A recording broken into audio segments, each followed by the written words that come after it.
La noticia que recorre el mundo es que Cristo ha resucitado. Cristo ha vencido al demonio, al pecado y a la muerte. Hago este vídeo aquí delante de esta capilla que en el siglo XIII estaba dedicada a la resurrección del Señor, la capilla de la resurrección.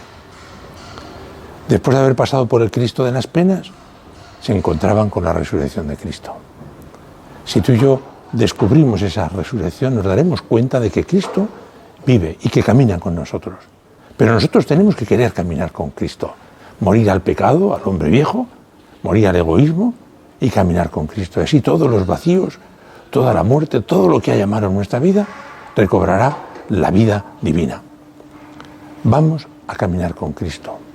Recuerda a los discípulos de Emaús. Encontraron a Cristo, se encendió su corazón y aunque era de noche, salieron para anunciar a los apóstoles que Cristo había resucitado. María Magdalena, lo mismo.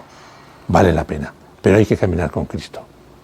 Ánimo y que Dios te bendiga. Y no te olvides, Regina Coeli Laetare, Reina del cielo, alégrate, porque el Señor ha resucitado verdaderamente. Aleluya. Un saludo muy fuerte y hasta la próxima. Chao.